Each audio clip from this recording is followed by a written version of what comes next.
So this is a multi-trophic project, integrated multi-trophic aquaculture project, and basically we're growing marine organisms indoors, away from the ocean, in a recirculating system. Marine aquaculture is significantly more complicated and more difficult, but the flavor of the fish is just so much better.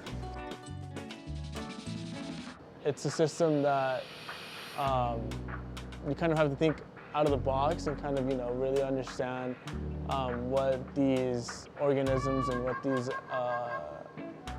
fish are going to need, the environment that they're going to need, and from there build on to what kind of filters, cold entrapment methods that you're going to need to implement into the system. Basically what we're doing is we're just growing food, right? We're growing food and trying to minimize the amount of waste that we discharge to the environment.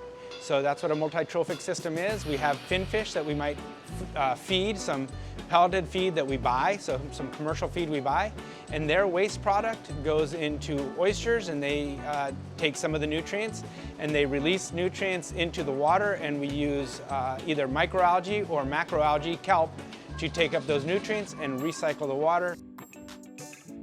The idea is to have very little water discharge, very little nutrient discharge, and try to utilize all those nutrients that we paid for that came in with the feed, and have a product of some nice, say, California yellowtail, some oysters, and some kelp, all edible. I work mostly with this macroalgae and the kelp in these big tanks downstairs, and then upstairs we have some small 2-liter microalgae containers where we're growing a couple species of like Tetraselmis, Porphyridium. So behind me is our marine microalgae. This was kind of the first step in setting up our indoor mariculture system. Right now we have mostly Tetraselmis. This is the dark algae, and this is what we're feeding to the oysters right now. Some students working on growing kelp. We have some students working on growing microalgae. We have students doing some engineering design, drawing up the system so we can move parts around, so we can figure out the optimum way to put in all these operations. We've got to do some fun like microbiology stuff. We got to do some plating and look at all of the microalgae under the microscope and do some isolated colonies. I think having students involved in research is always like the most fun because they will always ask the most questions.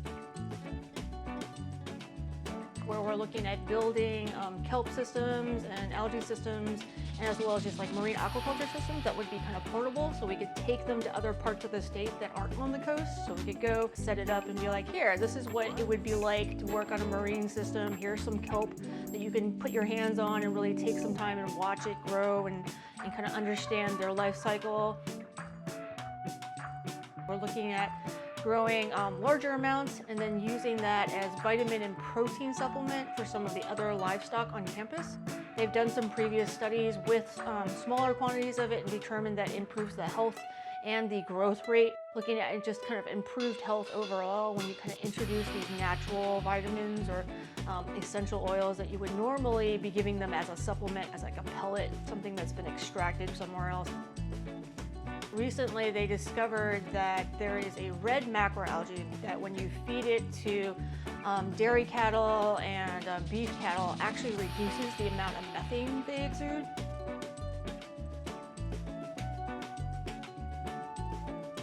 The marine system is important because there's a lot of restoration and a lot of preservation that we could be working towards. That's what I liked about the bio side, is like everything in this room is alive.